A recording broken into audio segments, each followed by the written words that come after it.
Before we begin, a quick content warning.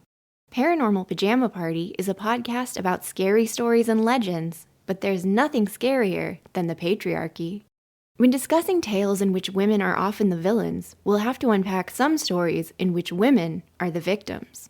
This episode contains the usual amount of cursing, as well as mental illness, classism, and the death penalty. Please be advised. Tonight's episode features a frighteningly pale woman asking for the same thing over and over again. Sound familiar? If you're enjoying the show, won't you please consider leaving a 5-star rating and review on your favorite podcast app? Thanks! London had turned cool as night fell, and Emily pulled her coat tighter around herself as she descended the steps into the London Underground. She'd hit so many tourist hotspots that day that they were starting to blur together, and she was ready to sink into her hotel room bed for some well-earned shut-eye. Without the usual hustle and bustle of commuters at this late hour, the silence of Bank Station was a welcome change from the busy streets she'd just left. Fluorescent lights bounced off the station's white-tiled walls, and the sound of the steep bank of escalators sinking to the tracks below seemed amplified in the quiet surroundings. Emily felt another chill as she stepped onto the empty platform and wished she'd remembered her scarf. A sudden surge of anxiety gripped her. No one was here. It wasn't the first time she'd gotten turned around on the Underground. Had she misread the map again? She looked around for signage, but all of the digital screens were black. What the hell? Then something moved at the far end of the platform. Another passenger. The other woman's black dress blended into the deep shadows around the curve of the track, so she hadn't spotted her at first. She was glad the other passenger was a woman. She hadn't been eager to let a man know she was traveling alone and maybe a bit lost. She fixed a big American smile on her face and walked down the track towards the other woman, hoping she was a local and would know when the next train was arriving. As she approached, she noticed that the tall woman was dressed in an odd, old-fashioned way. A cosplayer, maybe? Emily thought. And a good one, too. Even from a distance, she could tell that the woman's long dress, which shrouded her from chin to ankle, wasn't some cheapo Halloween costume. She wore a black hat and curls that framed her pale face in a way that made Emily think of Jane Austen movies. Maybe she was a tour guide at one of the landmarks or something. "Excuse me?" Emily asked gently, her voice sounding oddly loud in the silence of the station. The woman turned to face her, revealing a long face with the saddest eyes Emily had ever seen. The smile dropped from her lips and a wave of melancholy swept over her. She could have started crying right then and there. Caught off guard and wrestling with her emotions, she hesitated. The woman spoke first. "Have you seen my brother?" she asked, her voice filled with a haunting mix of hope and despair. Emily stared at her. I'm sorry, I haven't seen him," she replied. It was all she could do to get the words out around the lump in her throat. Her stomach felt like it had dropped into her feet.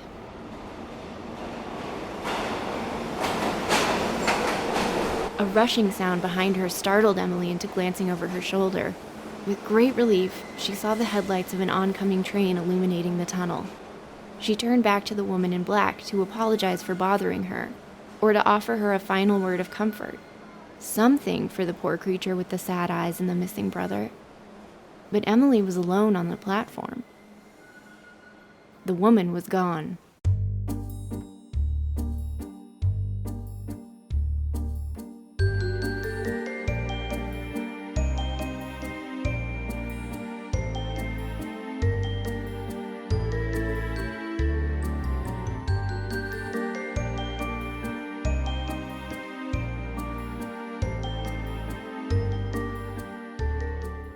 Hi, I'm Steph, and this is Paranormal Pajama Party, the podcast that brings you classic ghost stories and legends featuring female phantoms and femme fatales. Together, we'll brush the cobwebs off these terrifying tales to shed some light on their origins and learn what they can tell us about the deep-rooted fears society projects onto women. Welcome back to Season 2 of the podcast. Oh, love your new jammies. I'm back with a boatload of brand new scary stories and myths. It's going to be an exciting season. Thank you so much for your patience while I was away researching and writing new episodes. You're the best. For real. Tonight's Pajama Party guest will make you question everything Bridgerton taught you to believe. Except for, love. Please continue to believe in love.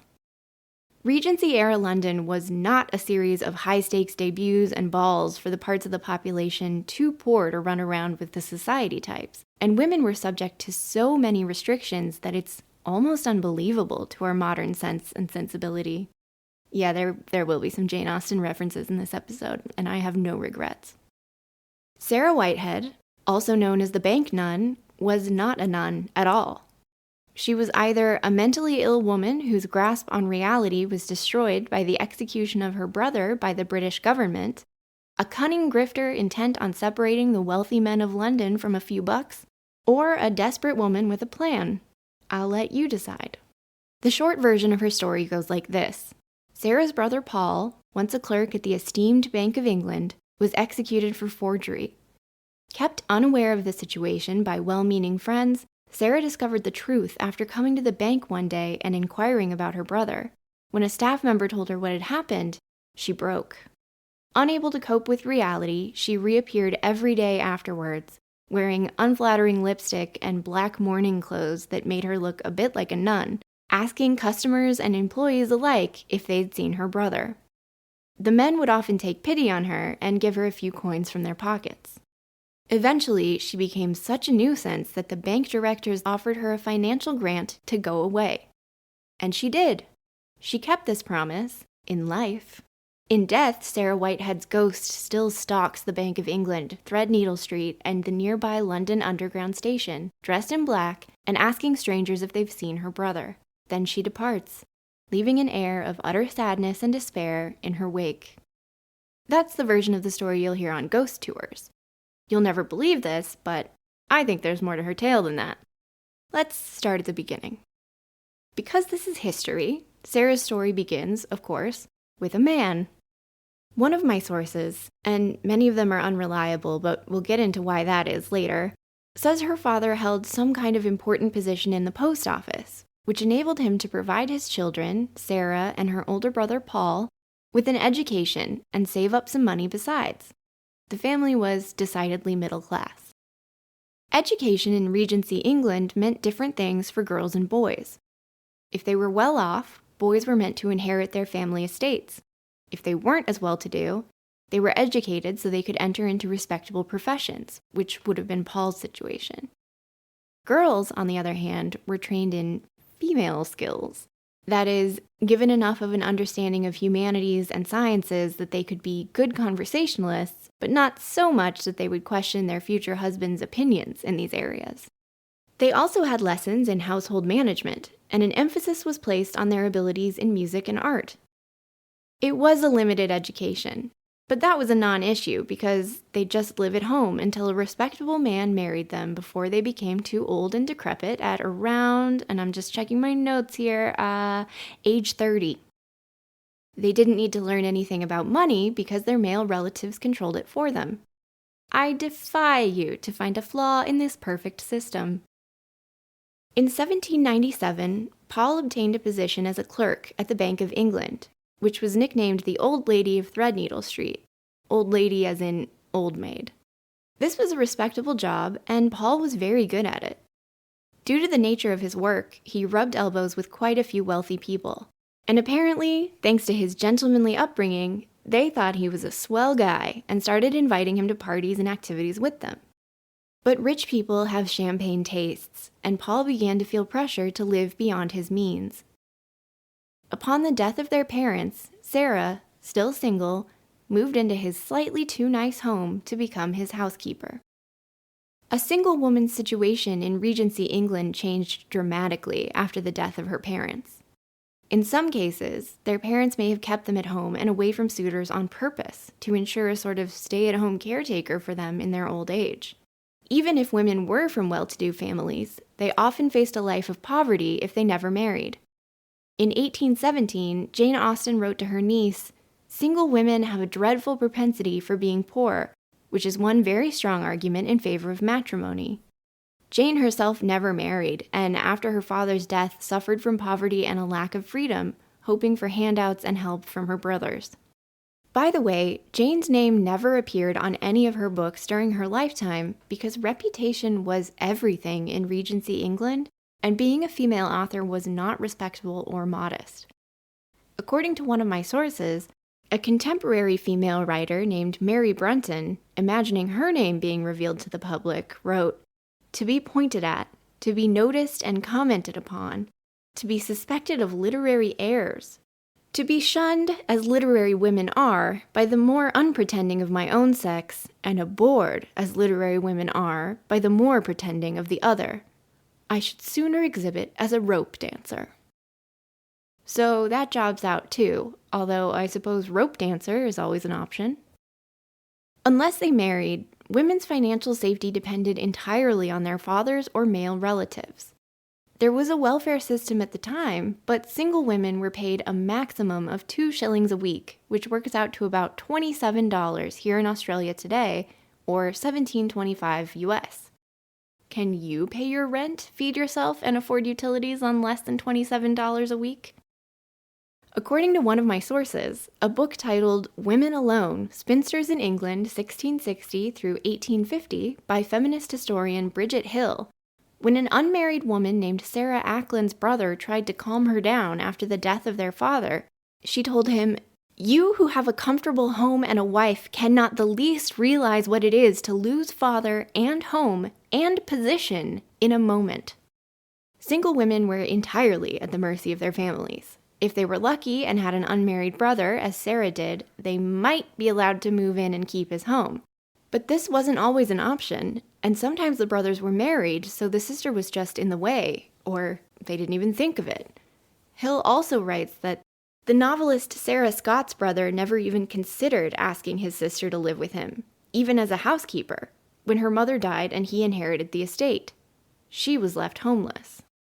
If they moved in with a brother, these weren't always nice men, and they often treated their single sisters with derision, as single women were kind of a social pariah, unnaturally alone and unable to provide anything of value to society, at least on the surface.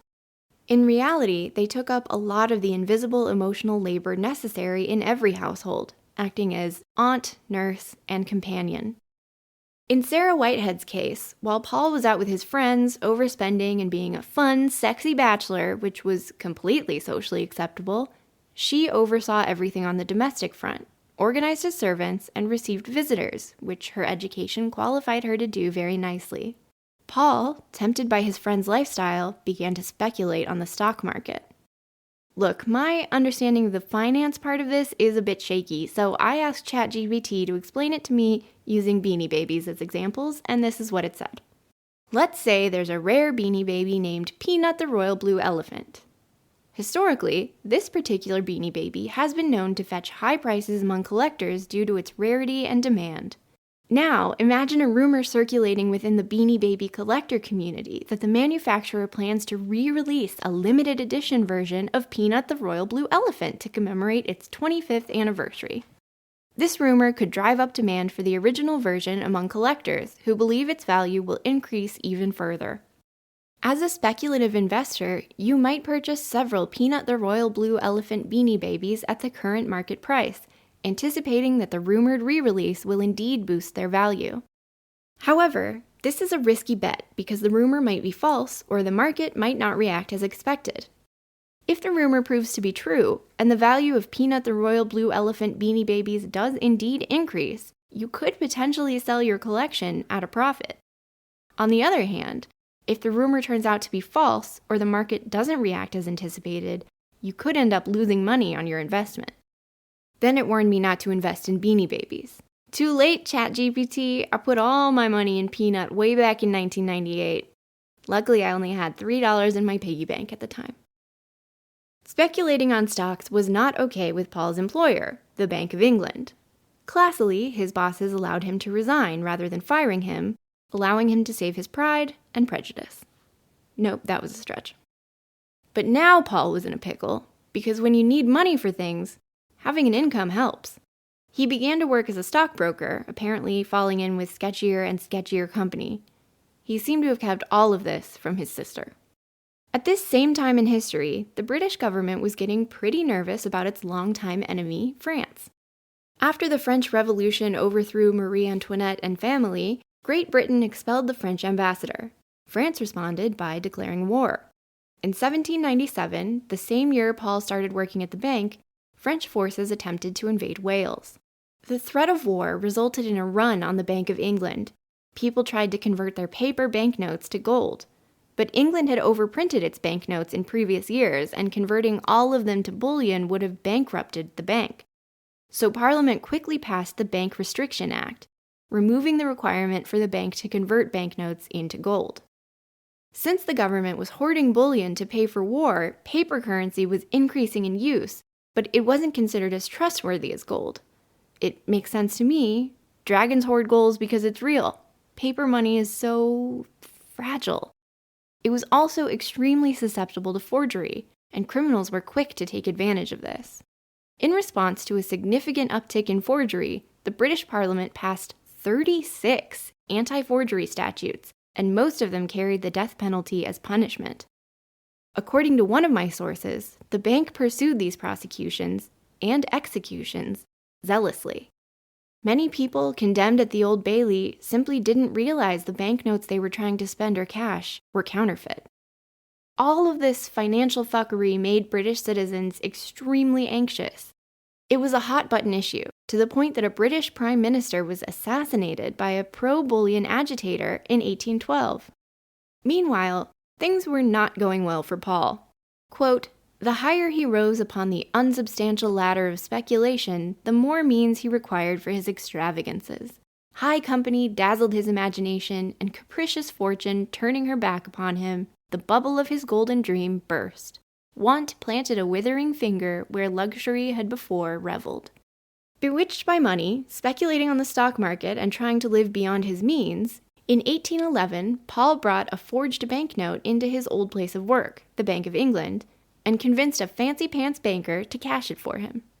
The banker was skeptical, but when he asked one of his employees, the man recognized Paul and said he was a good and trustworthy employee at the bank. In actuality, Paul had left more than a year before. Reassured, the banker cashed the counterfeit note. Such was the power of Paul's persuasion.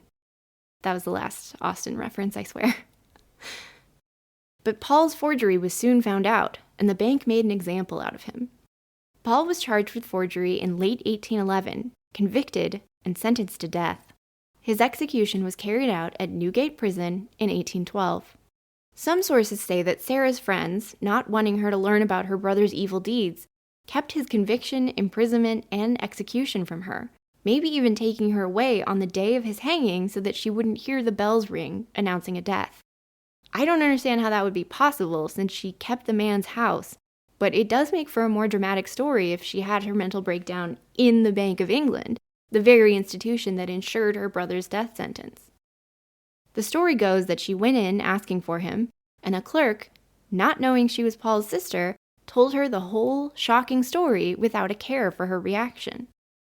Imagine for a moment that you are a single woman in Georgian England. You're 25, which means your marriage window is closing, something everyone around you has made sure you're acutely aware of. Your brother, who controls all your money and is the only one standing between you and homelessness, has disappeared. You go to his workplace, only to have some gleeful dickhead tell you that he hasn't worked there for more than a year. Oh, and also he's a criminal who's been executed. Tra-la-la. It hasn't even occurred to the man telling you this that you might know the crook he's talking about, and that this news not only means you are now homeless and penniless, but that any future you could have hoped for is probably also dead. You are unable to work for a living, you're not qualified to do anything anyway, and it's hard to marry if you're just scrambling to stay alive. Not only that, your reputation, which, as I mentioned, was everything at this time, is torched. Wouldn't that break your brain a little bit? I know it would break mine. And it seems to have had a similar effect on Sarah. She left the bank, but returned the next day dressed in full mourning clothes, in black crepe from head to toe, reminiscent of a nun, and again asked staff where her brother was, seemingly having forgotten the tragic answer. She came back the next day with the same question, and the next, and the next, and the next. Often, employees and businessmen would take pity on her and give her some money to get her to move on. She visited the bank and nearby Threadneedle Street every day, asking for Paul, until 1818, when some of the directors, tired of her appearances, paid her to stop coming.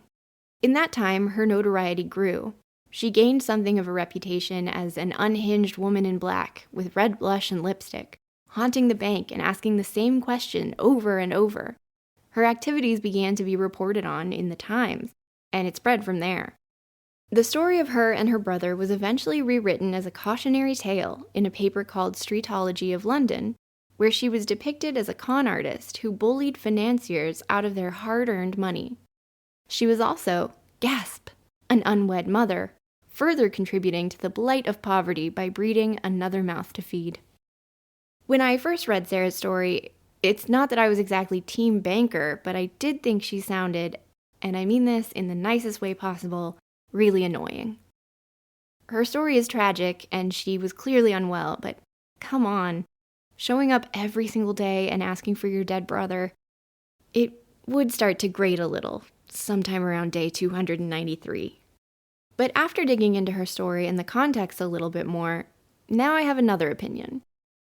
While I'm sure that the news of her brother's execution did throw her for a loop, I think Sarah Whitehead is a survivor. And although her behavior might have been a little annoying for the rich white men she had the audacity to bother, now I think it was pretty clever. Because what if Sarah Whitehead was in her right mind? And what if she realized that showing up as a pitiable figure worked?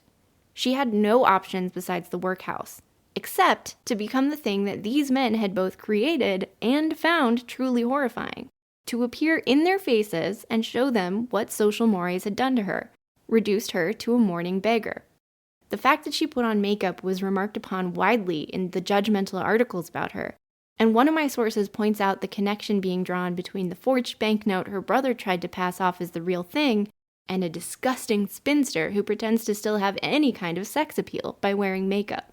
By the way, there are no contemporary records of anyone named Sarah Whitehead, but this same researcher, Rebecca Nesbitt, found evidence of someone named Phoebe Whitehead who may be a likely candidate for the bank nun.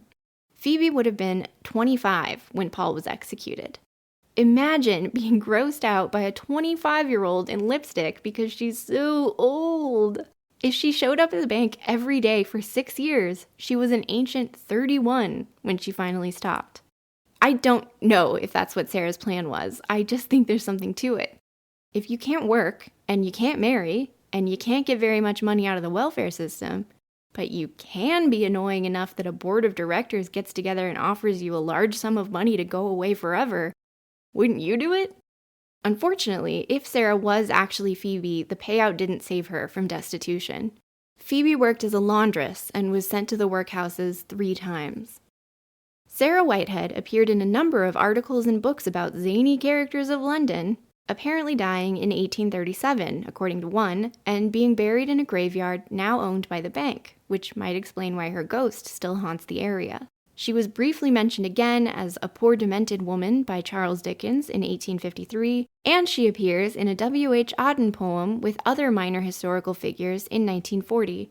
She's consistently portrayed as an eccentric at best and a total nut at worst. But she really came into her own in 1847 when a writer named James Malcolm Rymer entered the picture. In the days of public executions, people would sell large broadsides to the crowd, which usually included a crude illustration of the crime or a portrait of the criminal, a written account of the crime and the trial, including the criminal's confession, and a little morality poem at the end warning people not to make the same mistakes. If you're like, hang on, that's just true crime podcasts. That's what I thought too! Oh my god, we've always loved this stuff. Fast forward to the Industrial Revolution, which led to more people with a little more pocket money and a little more literacy. Additionally, printing became much more affordable, and the birth of the railroad meant people were spending more time commuting and needed something to keep them entertained. If Apple Podcasts had existed during that time, I'm sure all these little Industrial Revolution working class boys would have been listening to Serial on their commute. But it didn't, so instead they were buying serialized stories of about 8 to 16 pages for a penny each. These were penny dreadfuls. Penny dreadfuls were a cheaper alternative to the popular serialized novels of the day, like Dickens's, which were usually about $1 per part. If my math is mathing correctly, today a penny dreadful would cost about $1.82 in Australia or $1.20 US. James Malcolm Rymer was an early writer of penny dreadfuls, churning out boatloads during his career. He's credited as the co-creator of Sweeney Todd. You know, the demon barber of Fleet Street? He also helped popularize the vampire genre, so both Stephen Sondheim and Stephenie Meyer owe him big time. But when Rymer came across the bank nun story, it must have struck a chord with him. The death sentence had been completely repealed for forgery charges by 1837, but Rymer's brother was convicted of forgery after that, and much like Sweeney Todd, they transported him for life to Tasmania. Rymer's version of Sarah's story, published as a penny dreadful with the title The Lady in Black or The Widow and the Wife, renames her Marian, as in Maid Marian, Robin Hood's lady love. In the story, she falls in love with a young bank clerk who tries to prevent an evil merchant trader from stealing her inheritance. Finally, in this version, the bank is the bad guy. Although they never marry, Marian spends the remainder of the story mourning his loss and going around London as a gothic madwoman, making the fat cats at the bank as uncomfortable as possible. Penny dreadfuls targeted working-class boys, but wouldn't you know it, girls like to read them too. Quick side note, the first time I ever saw my name in print was under a joke I submitted in the back of Boy's Life, which I read regularly because my brothers had a subscription. A boy in my 5th grade class was horrified when he read it in his copy. The joke was, how much did it cost a pirate to get his ears pierced? $1 an ear. Yeah, I got $2 for that one. Anyway, sometimes groups of factory girls would pool their money together to buy and share an issue. They had to pool their funds because life for poor or working-class women in Victorian England wasn't much better than life for Georgian-era women, unfortunately. Female factory workers were preferred to male workers because it was easier to talk them into burning themselves out than it was with men. Even so, they made 2 times less than their male colleagues. Things have since improved, and we now make 75 cents to the dollar. That was an unbelievably small amount of money. In 1906, women doing needlework earned a penny an hour. But the cool thing about penny dreadfuls, which one of my sources called the video games of the Victorian era, is that they helped boost literacy. They were so sensationalist and so popular that young people were motivated to learn to read to find out what happened next. This, alongside other social changes, meant that by the mid and late Victorian era, literacy had spread among the working class. Girls who previously wouldn't have been able to find a job outside of workhouses or factories, girls like Sarah Whitehead, could now find positions as salesgirls, servants in better households, cashiers, typists, and secretaries. They were no longer completely reliant on their male relatives for their security and doomed to the streets if that fell through. The long, slow fight for women's rights picked up steam. Today, the bank nun stalks the streets of London, finally free to do what she wants. And what she wants to do is keep making the moneyed people who forced her into penury feel uncomfortable. I'm just glad she finally has a home.